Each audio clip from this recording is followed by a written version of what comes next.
이번 주 일요일 밤 19일이에요. 19일 밤 12시가 되면 이제 조 바이든의 임기는 끝나고 그 다음 날 도널드 트럼프가 이제 새로운 대통령으로 취임을 시작하게 되는데 이제 며칠 안 남았죠. 며칠이 아니라 몇 시간 안 남은 것 같아요. 이런 상황에서 조 바이든이 이스라엘에 대한 그 임기 내의 마지막 지원으로 미국 무기를 이스라엘에 판매하기로 했다. 이런 뉴스가 있어요. 어떤 무기를 판매하겠다라는 것이고 또 이 시점이 굉장히 또 미묘해요. 왜 이 시점에 또 이 무기를 이스라엘로 판매하겠다라는 건지. 역시 하마스와의 이 휴전과 관련된 일이겠죠? 예, 보도에 따르면 이제 하나로 한 11조 원? 11조 원 정도의 무기인데 주로 이제 이스라엘의 전투기, 공격 헬리콥터형 군수품과 포탄이에요. 그러니까 구체적으로 보면 공대공 미사일과 드론, 155mm 포탄, 그 다음에 아파치에 쓰이는 그 헬파이어 공대지 미사일, 소구경탄, 그 다음에 이른바 JDAM 그 통합 직격탄 등이 포함되어 있습니다. 그러니까 이런 그 해외에다가 이제 수출을 하려면 무기 수출을 하려면 의회 그 승인이 필요하거든요. 그 이게 보고된 게 이제 미국 현지 악시오스 뉴스에서 보도가 됐습니다. 자, 그러면 표면적으로 미 바이든 정부는 이스라엘을 지원하는 모양새예요. 근데 속내를 들여다보면 이제 이스라엘에서는 뭐 다 아는 얘기지만 속내는 이스라엘 헤즈볼라 IDF 임시철군, 그 다음에 아까 이준 PD가 얘기한 이스라엘 하마스 졸속 휴전의 대가를 두고서 여기에 대한 당근책으로 이제 군수 지원을 하는 겁니다. 다 끝났으니까. 그래서 이제 이게 어떻게 보면 두 가지 포석인데요. 바이든 입장에서는 이제 자기 재임 중에 전쟁이 두 개나 발생하지 않았습니까? 중동이 난장판 됐으니까 이걸 좀 마무리하겠다 해가지고 빨리 이스라엘 보고 휴전에 응답해라. 그 대가로 이제 당근책으로 이게 나간 것이죠. 이른바 외교정책 레거시 프로젝트죠. 업적 쌓기 마지막 마무리가 첫 번째고, 이스라엘 입장에서는 아까 얘기했듯이 이게 하마스 이거 가다지고 평정해야 되는데 지금 휴전에 대해서는 국내적으로 여론이 안 좋죠. 벤그리브 장관도 얘기했지만. 근데 이걸 왜 받냐? 왜 받냐면 군수 지원이 당근이라면 책찍도 있습니다. 바이든 행정부가 20일까지. 그러니까 엄밀히 얘기해서 유엔 대사가 새로 들어올 때까지 트럼프 행정부 그 유대계 그 뉴욕 유대계 하원 의원이 들어올 때까지는 지금 이스라엘을 살아남으면 걷어요. 바이든 눈치 봐야 돼요. 왜? 유엔 안보리 결의안을 언제든지 상정할 수 있거든요. 하루 전날에도 상정할 수 있어요. 그러니까 이거를 끝까지 막기 위해서 울며 겨자 먹기로 지금 이 협상안을 지금 받아들인 것 같아요. 이게 과거에 나온 협상안이랑 똑같거든요. 3단계 해가지고 몇 명 주고 받고 하겠다라는데 이건 뭐 안 지켜질 게 뻔하고. 그럼 실제 사례가 이런 겁니다. 최근 사례를 이렇게 보면 미국이 이스라엘 군사 원조를 미끼로 해서 이스라엘 대외 안보 정책이나 전쟁 수행 방식을 갖다가 엄청나게 족쇄를 취했죠. 대표적으로 지난 9월에는 미 바이든 행정부가 2,000파운드의 폭약을 원래 보내주기로 했는데 선적 지원을 시켰어요. 왜? 대이란, 대헤즈볼라 공습 및 라파 국경 점령을 지연시키기 위해서 이런 식으로 통제를 하는 거예요. 작전권을 통제를 하는 거죠. 군수 물자로. 두 번째는 원래 아파치 헬기 선적도 지연이 됐어요. 그 왜 필요하냐면 북부 국경에 헤즈볼라를 이제 타격하려면 산악지대 아파치 헬기 가서 다 때려야 되거든요. 주요 거점들을. 근데 요것도 선적 지원시켰죠. 그래서 이제 사실상 북부 국경 작전을 지연시킨 효과가 있습니다. 바이든 행정부가. 근데 또 하나가 뭐냐면 뭐 과거에도 여러 차례 보도에 됐지만 D9 불도저가 있어요. 이것도 선적 지원시켰어요. 이게 왜 중요하냐면 가자 북부 지역에서 지금 최근에도 3명이 지금 사망했어요. IDF 병력이. 왜 사망하냐면 거기다가 온갖 부비 트랩이랑 이제 IED라고 급조 폭발물을 설치하는데 이거를 갖다가 쓸어버리는 게 지뢰 매설하는 게 D9 불도저인데 이것도 선적 지원했어요. 그러니까 요걸로 이제 IDF 지상병력이 굉장히 손실이 크니까 함부로 이제 지상전을 전개할 수가 없는 상태죠. 그러니까 사실상 군사 그 전쟁 수행력을 극도로 이제 억제기를 이제 걸어놓은 거예요. 뭘로? 군사 원조 시스템으로. 그래서 표면적으로는 이스라엘이 군사 원조 동맹을 강조하지만 사실상은 하마스 등 칠면 전쟁 에 대한 족쇄로 작용했다라는 게 현지 분석입니다. 근데 저는 좀 이해가 안 가는 게 그 이스라엘은 뭐 굉장히 중동 나라들 중에서도 GNP가 굉장히 높아요. 돈도 많이 버는 나라고 돈도 많고 게다가 또 군수 산업도 굉장히 세계적으로 손꼽히는 나라인데다가 1년 예산 중에 국방비도 굉장히 많은 비중을 차지하는 나라가 이스라엘인데 언제까지 이렇게 미국 수출에 미국 무기에 의존해서 이스라엘이 이렇게 살아야 되는가. 더군다나 특히 미국은 뭐 정권이 바뀔 때마다 이 중동 정책도 막 널뛰게 하죠. 널뛰게 하고 이런 상황에서 왜 이렇게 이스라엘이 미국 무기에 의존할 수밖에 없는지 좀 자기네들끼리 이렇게 이거를 좀 해결할 수 있는 자체 생산으로 해결할 수 있는 방법 이런 걸 왜 안 찾아볼까요? 그러니까 안 찾아보는 게 아니라 이게 이제 어떻게 보면 미국의 외교 정책의 압박인데 그래서 현지에서는 트럼프 행정부가 새로 출범하면 이때가 이제 이스라엘 자주국방의 적기다라고 지금 얘기하고 있어요. 최근 이제 이스라엘 현지 안보 싱크탱크인 미스가바 연구소의 이제 라파엘 벤리비 연구원에 따르면 이스라엘 자주국방이 미국 군사원조 현상 유지 정책보다 훨씬 더 이익이라는 거예요. 감독님 말씀하신 것처럼. 자, 지금 현재는 어떤 프레임워크에 걸려 있냐면 이스라엘하고 미국이 군사원조 프레임워크가 있어요. MOU를 작성했는데 10년짜리예요. 그러니까 10년간 380억 달러를 지원하는 거예요. 그 연간 한 38억 달러고 한화로 하면 5조 5천억 연간 이렇게 지원하기로 돼 있어요. 군사 원조입니다. 이거는. 그 양해강서 형태로 지금 물려 있어요. 이스라엘이랑 미국이랑. 이게 언제 나왔냐면 오바마 행정부 때 승인을 한 겁니다. 그러니까 2017년 10월 1일 날 계약 사인해서 언제까지냐면 2027년 9월 30일까지. 그러니까 2027년이면 트럼프 행정부 때죠. 그러니까 이때 다시 재계약 갱신을 해야 된다는 것인데 말씀하신 것처럼 1990년대에 비해서 현재 이스라엘의 어떻게 보면 경제 규모 GNP는 최소 8배 이상, 8배에서 10배 정도 성장을 했어요. 그러면 1995년도 기준의 미국의 군사 원조는 전체 GNP의 5.7%에 꽤 큰 비중을 차지했지만 지금 현재 2020년 기준으로 보면 GNP의 0.7% 수준이에요.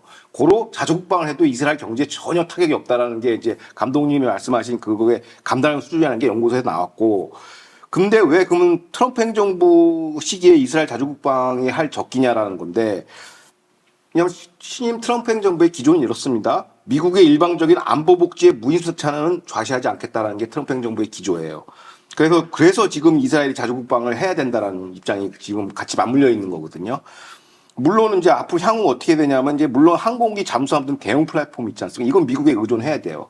하지만은 그 외에 뭐 탄약, 폭약, 중화기류, 대포, 뭐 기갑, 소구경, 대구경 탄환, 기갑 자산 등은 자체 생산할 수 있어요. 현재 물론 산업 시설이 좀 많이 파괴됐긴 했지만은 그러니까 생태 이게 좀 공동화가 발생했지만 이건 재건할 수 있다라고 보는 것이고 이스라엘과 미국이 어떻게 군사 원조국, 피원조국 이 관계를 이 주종 관계거든요. 사실상 이걸 탈피해서 공동 파트너십 예를 들어서 아이언돔을 공동 개발한다든지 그다음에 F-35 전투기 안에는 물론 큰 플랫폼 미국이 개발하지만 거기에 헬멧이나 이거 타겟팅 시스템 이런 것들은 또 이스라엘이 공동 개발해요. 서브 시스템을. 이런 식으로 공동 파트너제로 가야지 지금처럼 원조국 뭐 380억 달러 받는 이런 구조로는 가서는 안 된다. 종속이 된다.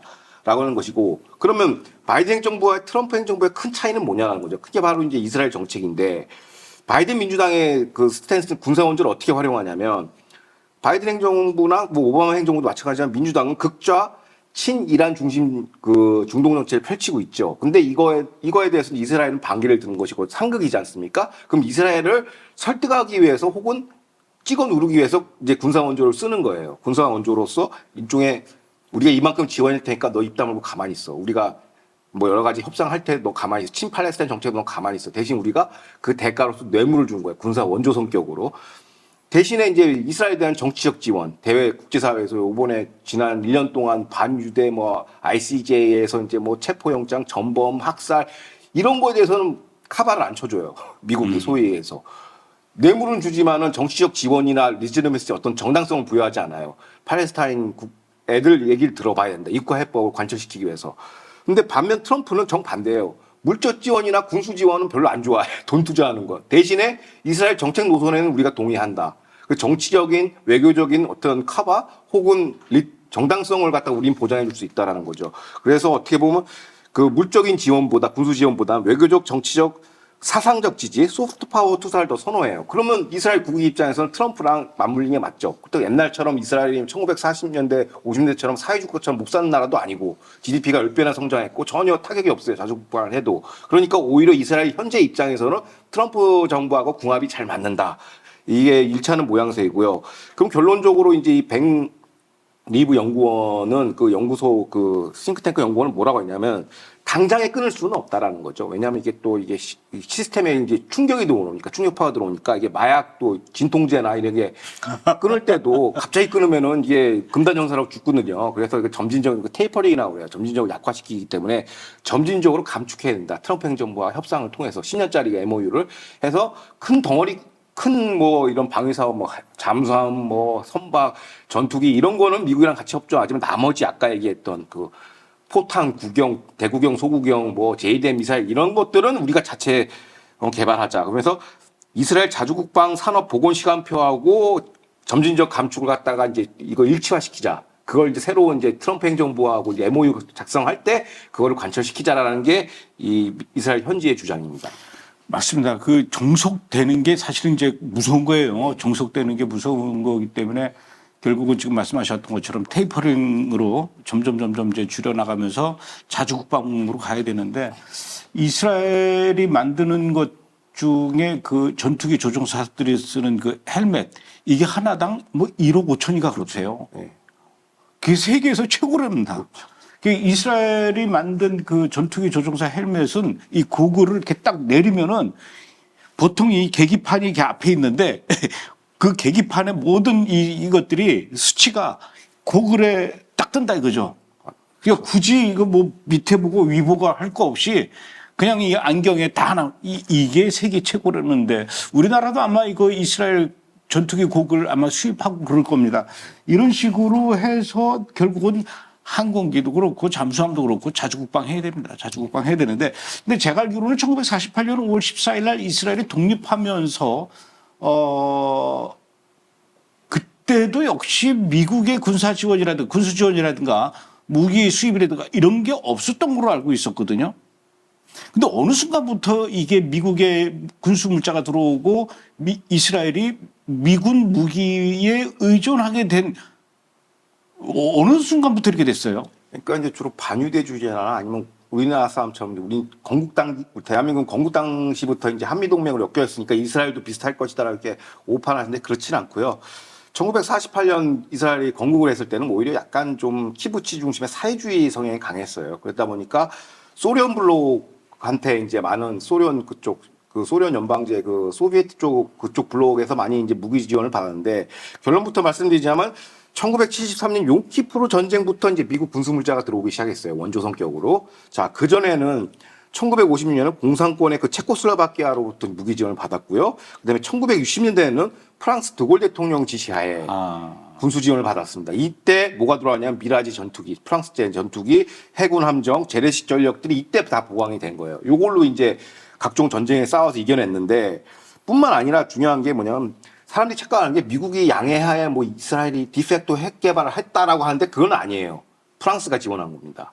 프랑스가 핵 개발을 지원했고 오히려 그 당시 이제 케네디 행정부 JFK가 방해에도 불구하고 이제 핵 개발까지 관철시켰죠. 그게 60년대 상황이고. 근데 본격적으로 미국 그 어떤 군사 원조가 들어오기 시작한 게 1975년. 라고 1979년 카터 행정부, 그러니까 포드 카터 행정부, 공화당, 민주당 그 시기인데 왜 그랬냐면 군사 원조가 왜 어떤 형태로 들어왔냐면 당시에 이스라엘, 이집트 간의 그 평화협정, 그 뭐 시나이 코드라고 하나요? 그거를 어떻게 이제 평화협정을 바꾸느냐 이거를 갖다 이스라엘한테 엄청나게 압박을 한 거예요. 빨리 평화협정 승인해라. 근데 이게 뭐냐면 미국 군수 지원의 특징이 뭐냐면 미국이 친아랍 팔레스타인 성향의 정책을 추진하면은 그 대가성 뇌물로 이제 이 군수 자원이 군수 그 원조가 들어가는 거죠. 이 패턴이 계속 반복됐대요. 최근의 일도 그렇지만 과거에도 그랬다는 것이죠. 실제 사례가 이겁니다. 가자 그 전쟁을 통해서 시나이 반도까지 다 먹었지 않습니까 이스라엘이? 근데 이걸 다 양보했단 말이에요. 그럼 이스라엘 국민들이나 그 여론이 안 좋죠. 그러면은 여기에 대해서 이제 당근책으로 이스라엘이 미국이 엄청난 군사 원조를 해주는 것이죠. 그리고 그 당대의 총리는 거봐라. 우리가 땅을 양보한 대신에 우리 전력 군사 지원을 이렇게 받고 안보가 이렇게 탄탄해진다라고 이제 하나의 당정책으로 대국민 설득력으로 나온 거고 실제 사례가 보면은 이제 가자지구에서 이스라엘 정체민을 갖다 추방시켰지 않습니까? 그것도 그리고 유대 사마리아도 양보시키고 ABC 구역 나눠서 그러니까 미국의 모든 그 미국발 팔레스타인 이국가 해법을 승인시키려면 이게 정치적으로 굉장히 이스라엘에서는 힘든 문제란 말이에요. 근데 여기에 대한 당근책으로 항상 뭐가 나왔냐면 군사 원조가 들어온 거예요. 군사 원조로서 이제 당근책을 제시한 거죠. 그걸로 대국민 설득을 한 것이고 이스라엘 총리나 그 위정자들은 그래서 역설적으로 이스라엘 현지 안보 전문가들이 이렇게 얘기합니다.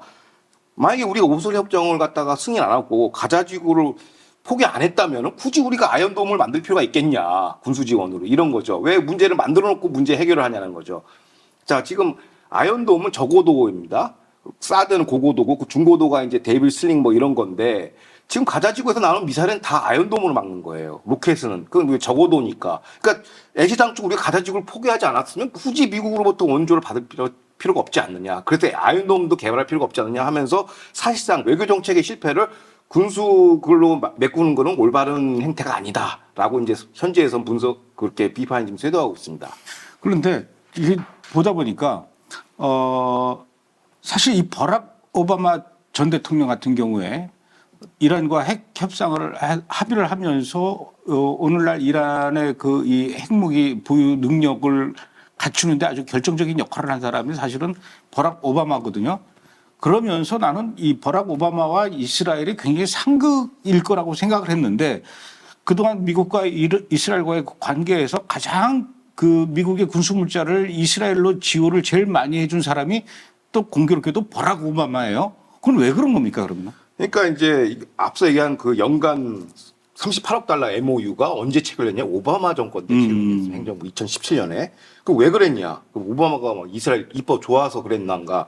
그럼 보면은 오바마가 당시에 이제 자기의 레거시 외교 정책으로서 시그니처 외교 정책으로서 이란과 핵 협상을 하겠다. 그래서 이른바 JCPOA를 지금 추진하고 있었는데 그걸 추진할 때 워싱턴 조야 보수 정당은 물론이거나 공화당은 물론이거나 이스라엘 조야에서 비판이 엄청나게 많았어요. 지금 이스라엘의 주적인 이란한테 이 핵 협상을 하면 그 이스라엘 죽으라 소리 아니냐. 너 그 반유대 아니냐 하면서 그런 비판이 엄청나게 쇄도했단 말이에요. 그래서 이걸 한 방에 엎을 수 있는 게 오바마가 이제 뭐 짱구를 한 거죠. 무슨 소리냐. 그래서 이제 거기에 대한 통 큰 역사상 가장 많은 군사원조, 그러니까 이스라엘 역사상 가장 많은 군사원조 10년간 380억 달러를 지원한 거예요. 군사원조로. 역대 최고예요. 거봐라. 그러면 그 원조를 딱 통축한 원조를 하면서 나만큼 친이스라엘 대통령은 미국 역사상 없었다라고 이렇게 홍보를 하죠. 그러니까 어떻게 보면 JCPOA 그 협상에 대한 입막음용으로 돈을 그냥 매수한 거예요. 그러면 오케이 돈 받았으니까 그러면 이스라엘 할 말이 없지 않느냐라고 하지만 이제 악마는 디테일에 있어요. 왜냐하면 오바마가 38억 그 MOU는 기존 MOU하고 좀 달라요. 기존 군사 MOU랑 어떻게 다르냐면 기존 이게 이 구조를 좀 계약 구조가 이렇게 됐습니다. 38억을 지원하면 사람들이 이제 군사 원조 왜 하냐 막 그러면서 이렇게 미국 반유대 단체 비판하지 않습니까? 바이든도 친이스라엘이라고 하면서. 근데 이 내용을 모르면 그렇게 얘기할 수 있어요. 그러니까 38억을 예를 들어서 38억 달러를 지원하면 원조로 지원하면 그 중에 70%는 다 미국 무기를 사는 거예요.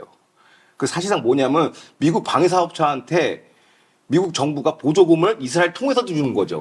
그래서 70% 정도는 미국산 무기를 사고 나머지 26% 정도 한 30% 정도를 OSP 특별조항이 있어요. 그래서 그게 뭐냐면 오프쇼어 프로큐어먼트라고 해서 원조액 중 26%를 미국산 무기가 아닌 이스라엘 현지 무기 조달할 수 있게끔 이렇게 열어놨단 말이에요. 30%는 너네 자체적으로 조달해 써. 그래서 이 원조 자금이 이제 이스라엘 그 자체 방위 사업에 투입이 됩니다. 근데 요 26% OSP 특별 조항을 오바마가 삭제를 했어요. 그러니까 100% 다 미국 거 사. 이건 거예요. 그러니까 이 OSP 조항으로 그나마 자체 군수 조달을 해가지고 이스라엘 정부가 사주는 거거든요. 이스라엘 현지 방위 사업체한테. 이 시장이 없어지니까 이때부터 어떻게 됐냐면 이스라엘 방위 사업체 생태계가 완전 파괴가 된 거예요. 왜? 정부가 구매를 조달을 안 해주니까 안 사주니까 그럼 끝나는 거죠. 그 시장은.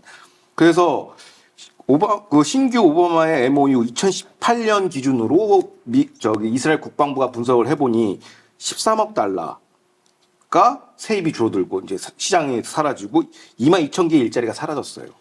그리고 2020년에 이제 INSS 국가전략 그 싱크탱크가 있는데 국비 그 싱크탱크가 있는데 여기서도 비슷한 추정치를 내왔죠. 2만여 개의 방위사업 일자리가 사라졌다는 거죠. 결국엔 이스라엘은 오바마의 그 달달한 그 원조 MOU 뇌물을 먹고선 이제는 방위사업 시장 생태가 그래서 파괴가 된 거예요. 이스라엘 현지에서도. 그래서 기초적인 뭐 포격조차도 미국에 의존하는 구조로 갔고요. 그래서 결과적으로 가자 전쟁이 장기 고착화되는 부메랑에 대해서 돌아온 것입니다. 왜 자체 그게 없으니까 생산 시설을 다 뺏겼기 때문에 이 미국한테. 그렇기 때문에 이제 완벽하게 이제 이스라엘의 어떤 전쟁 수행 능력이나 안보 정책을 미국이 틀어주게 된 것이죠. 사실상 내정 간섭입니다. 그러니까 결국은 그 미국의 원조 MOU 같은 것들이 그 이스라엘한테도 좋은 것만은 아닌 것 같아요. 그죠? 네. 지금 뭐 그 방산시장 구조 자체가 막 무너질 정도로 부작용도 많이 생겼을 것 같아요. 그러니까 이게 방위 사업 시장만 무너진 게 아니라 이게 어떻게 보면 이스라엘 그 사회 정치 문화까지 이게 타락시키는 결과가 있어요. 그래서 오바마 MOU 후폭풍이 이제 내정 간섭, IDF 수뇌부대 타락 그리고 국자파 생태계까지 정치 불안의 요소가 된 건데 그게 무슨 얘기냐면 그 MOU에 아까 있는 내부 그 조달 OSP 조항을 삭제함으로써 중소 이제 하이테크 이제 그 소위 해서 첨단 스타트업이 있지 않습니까? 우리가 자주 이제 말씀드렸지만 8,200부대 그 천재들이 가는 부대 아닐까? 정보부대죠. 정보부대인데 제대하면서 바로 스타트업을 만들어서 방위사업체로 바로 들어갑니다. 그걸로 해가지고 이제 만든 게 뭐냐면 다양한 이제 첨단 그 사이버 공격형 소프트웨어도 만들고 하는데 이스라엘 정부 조달 시장에 막히니까 이들이 어디가 갈 데가 없는 거예요. 그래서 대부분 이스라엘 현지 스타트업, 이거 방위사업 스타트업들이 다 어디로 가냐면 미국 방위사업체로 인수합병이 되는 거예요. 그러니까 약간 기술 유출, 인재 뺏기는 거네요. 브레인 드레인, 같이 인재도 같이 뺏기고 기술 두뇌 다 뺏기는 거죠. 그런데 재밌는 게 뭐냐면 이스라엘 방위사업체 그 소위 얘기해서 이제 CEO들 임원들이 대부분 누구냐면 IDF 고위 장성급들이에요. 그러니까 일종의 정관예우죠.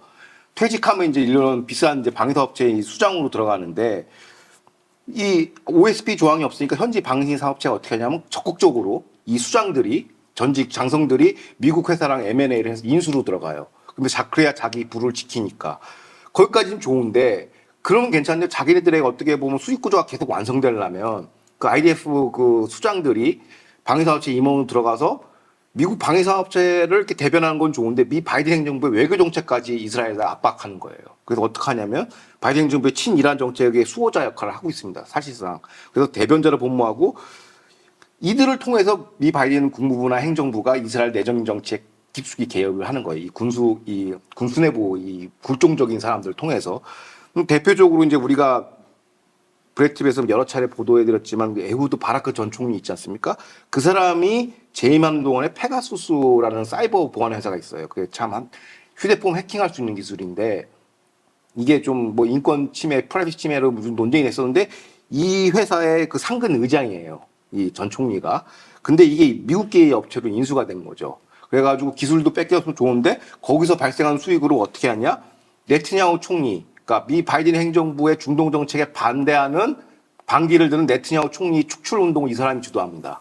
그래서 어떻게 보면 이스라엘 퍼스트 정책을 적폐청산이라고 규정하고 네트냐후 전쟁광으로 하고 오늘 이 시간까지 네트냐후 축출 공작을 하고 있어요. 그다음에 이런 것도 있고 최근 경질된 갈란트 국방장관 역시 이런 전현직 IDF 그 할리비 총장 모든 군수 내부들이 여기랑 다 연결돼 있는 거예요. 그래서 왜 그 우리가 여러 차례 보도해드렸지만 그 친바이든적인 그 전쟁 수행을 왜 하느냐? 그러니까 예를 들어서 조기 휴전도 반대하고, 조기 휴전도 관철시키려고 네트냐후 반기 들고 라파 공세도 반대하고 갈란트 국방장관 현 IDF 그 참모총장도 그렇고 삐삐 공작도 반대하고 이거 왜 그러냐면 바이든의 지령받고 움직이는 거예요. 근데 그 매개체가 뭐냐면 방산기업이라는 거예요. 이른바 방산 카르텔이고 이 모든 게 이제 미국 군사원조 마약에 이제 찌들어가지고 이 수익 구조를 창출하고 싶으니까 이제 어떻게 보면 총통 역할을 하는 것이죠. 대리인으로.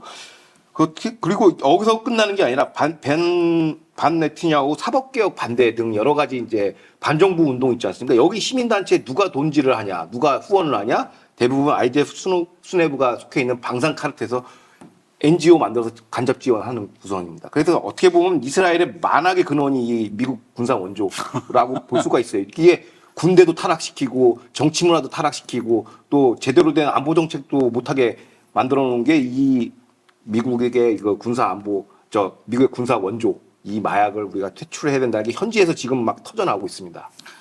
오늘 방송 그 프로그램의 썸네일을 이렇게 해야 될 것 같아요. 무너지는 이스라엘 방위산업 이러다 다 망한다. 예. 두 번째, 마약에 찌든 이스라엘 방위산업 이러다 다 망한다. 세 번째, 만악의 근원 미국의 군사원조. 세 개 중에 어떻게 마음에 드십니까? 다 좋아요? 다 합해야 되는데 하나. 다 합해야 돼. 근데 이제 1월 20일이면은 미국의 도널드 트럼프가 이제 새로운 대통령으로 취임을 하게 되는데, 이제 트럼프 2기 시대가 오면 이스라엘은 그 미국에 대해서 또 이 군사 지원, 원조 이런 것들을 얼마나 기대해야 되고 또 어떻게 어떤 정책으로 나가야 된다라고 생각하십니까? 그러니까 이제 이게 이제 미 군사 원조 그 MOU를 개정을 해야 되는데 그것만 개정할 게 아니라 그 이스라엘이 현재 지금 맞닥뜨려 있는 안보 정세, 중동 정세에 대한 이해도가 있어요. 왜냐하면 적에 의해서 우리 군 전략이 이제 구성이 되기 때문에 지금 안보 소요가 뭐냐? 그러려면 IDF의 전력 개편을 해야 돼요. 전력 개편을 해야 되고 그 전력 개편에 맞춰서 방위 사업도 개혁하고 그 근본적인 변화는 뭐냐? 중동의 안보 현황, 현재 그 안보 위협을 제대로 우리가 이해를 해야 되는데 지난주부터 우리가 계속 얘기를 했지만 이제 시리아 문제 다루고 여러 가지 문제 다뤘지 않습니까? 그럼 현재 상태로 보면은 시리아 아사드 붕괴로 해서 이제 요르단이 지금 흔들거려요. 그럼 요르단과 저기 이스라엘은 동부전선 굉장히 긴 면을 다 하고 있죠. 여기 뭐 장벽 건설에도 당연히 해야 되지만 역시 지상군이 필요해요. 지상군이 거기 가서 방어를 해야 돼. 우리나라 휴전선 지키듯이 첨단 스마트펜스 이거 안 됩니다. 실패한 게 드러났죠. 10월 7일 학살 때 첨단 장비 깔아놓은 뭐예요? 의미가 없어요. 그래서 실병력이 들어가서 그걸 방어를 해야 되고 또 두 번째가 뭐냐면 저거죠. 요르단뿐만 아니라 가자지구 지금 평정 아까 이제 그 협상 얘기는 안 듣고 또 3단계 또 쪼개놓고 하지 않습니까? 이거 안 지킬 거 뻔해요. 하마스. 그럼 들어가서 또 평정을 해야 돼. 이걸 평정하기를 하면 누가 해야 돼요? 첨단 장비로 하나요? 특수전 병력이 하나요? 이것도 지상군이 들어가야 돼요. 육군 중심으로 전력 개편해야 되고 북부 헤즈볼라도 마찬가지예요. 물론 이스라엘이 거의 지금 이겼어요. 거의 성길 잡았는데 가자지구도 그렇고 헤즈볼라 북부경도 그렇고 지금 재건 중에 있단 말이에요. 지금 그 동생이 또 이제 재건 사업 하고 있죠. 가자에서는 마찬가지예요. 그러면 이거를 또 가서 누구 조윤혁 씨 동생 말고 신하로 동생 얘기하는 거죠? 신하로 동생. 깜짝 놀랐네. 제 동생은 아니고 동생이 없고요. 그러니까 그 평정 작업 지금 그걸 하려면은 지상군이 들어가서 평정 작업을 해야 돼요. 점령을 해야 된다. 헤즈볼라 나타니 인원까지도. 그런데 이걸 하려면 지상군이 필요하고 지상군 위주의 병력으로 이걸 편제를 해야 돼요. 그러려면 이제 지금 육군 중심의 편제를 하는데 가장 반대하는 세력이 누구냐면 바로 IDF 현 수뇌부입니다. 왜냐하면 할레비 총장, 군 수뇌부는 모두 공군 출신이거나 특수병과 출신이에요. 그러다 보니까 전쟁 그 승리 개념이 제한적으로 기습 특수공작에서 한번 이겨놓고 또 기다렸다가 얘네 또 재건되면 또 가서 타격하고 이 끝없는 이 악순환이거든요. 가자지구도 또 내비두면 또 재건돼서 또 미사일 공격 또 들어와요. 그럼 또 아연도 또 사가지고 또 때리고 계속 이게 무한반복이니까 이스라엘 현지에서는 지금 이참에 트럼프 행정부 들어왔으니까 육군 전력으로 개편을 하자라는 거예요. 군 전력을 아예. 그래서 완전히 그 평정 작전을 들어가려면 민사 작전 들어가려면 완전히 장악을 해야 돼요, 지금. 그래서 하마스를 완전 발본색원해야 되고 그런 식으로 이게 하려면은 이제 육군 중심으로 편제를 바꿔야 되는데 현 IDF 수뇌부가 제일 반대하고 있고 그 왜 그러냐면 지금 이스라엘 현지 안보 당국자들의 비아냥이 이거예요. 공군이 육군을 지배하고 있다. 그리고 또 공군이 또 이스라엘 국민을 통치하고 있다라는 비아냥이 있어요. 얘네들 중심으로 움직이니까. 그러니까 소위 얘기해서 이제 방위사업체도 이제 공군 쪽이 이 계약 규모가 훨씬 커요. 먹을 게 많으니까 다 일로 붙어 있는 거야. 그러니까 이것도 방산 카르텔도 해소하고 이스라엘 전력 구조 개편도 하고 안보 상황도 다 하려면 결국엔 육군 중심으로 가야 된다. 요 내용을 트럼프하고 새로 이제 개정되는 MOU 각서에 이제 반영을 시켜서 이거를 이제 OSP 조항을 부활시켜서 다시 또 이제 이스라엘 방산 기업을 키우고 동시에 이제 군수 마약을 점진적으로 테이퍼링 하면서 IDF 숙군 이스라엘 정치 생태계도 다 정리하는 구조로 가야 된다는 게 핵심이죠. 그러니까 그 가자지구도 그렇고 네. 또 저 골란고원에 특히 이제 시리아 같은 경우에 무슨 강이죠? 강 이남까지도 다 아타니가. 거기까지 다 이렇게 장악을 해서 이 지상군이 들어가서 아주 점령을 해가지고 발본색원을 해야 되는데 이것도 이 이스라엘 군 수뇌부는 그게 아니라 그냥 내버려두고 다시 옛날처럼 돌아와서 그냥 뭔 일이 생기면 전투기만 날아가서 두들겨 부시고 오면 된다 이런 생각을 하고 있는 것 같아요. 그러니까 이게 특수병과 출신이니까 이걸 모르는 거예요. 그러니까 육군 출신들은 전쟁의 최종 승리는 육군이 진주를 해야 돼요. 깃발을 꽂아야죠. 깃발을 꽂아야 되는데 얘네들은 그게 아니는 거예요. 특수병과 그 도구마에 빠져가지고 그거 아니면 공군 가서 때리면 되지 않느냐. 근데 이 코엔 박사라고 근데 이스라엘이 다 예비군 체제 아닙니까? 그러니까 그 여단장급 이하는 다 육군 중심으로 가자는 거고 수뇌부만 공군 특수전 스마트 군대를 얘기하는데 실제로 이런 싱크탱크 전문가들이 현지에 다 군인이에요. 예비군 소령을 하고 있다가 이제 북부 헤즈볼라 진지에서 이제 돌아온 그 코엔 박사는 이렇게 얘기합니다. 우리가 다 이겼는데 헤즈볼라가 어떤 식으로 하냐면 군수 물자를 갖다가 과거에 2차 레바논 전쟁 때는 이걸 갖다 한쪽에 다 모아놨대요. 그러면 이제 폭격기 때리면 군수 물자를 다 부실 수가 있는데 이제는 그 분산을 시켜놨다는 거예요. 그래서 인치 바이 인치 들어가가지고 지상군이 들어서 다 그걸 정리를 해야 되는데 또 빼기를 원한다라는 거예요. 전략 자체가 안 맞는 거야. 지금 수뇌부랑 일반 국민들의 여론이랑. 그래서 요번에 이걸 완전 뒤집어 엎자라는 거죠. 그래서 이제 헤즈볼라도 트럼프 행정부가 들어오면 지금은 물론 바이든 때문에 뭐 협상 이렇게 다 물려 있고 여기도 인초미름 협상을 해지 않았습니까 헤즈볼라랑? 근데 그거 아마 바이든 신임 트럼프 행정부 들어오면 다 뒤집힐 거라고 보여지고 그럼 지상군 가서 다 밀어야 돼요. 그렇기 때문에 육군 편제는 어떻게 보면 필연이다라고 보시는 게 맞을 것 같습니다.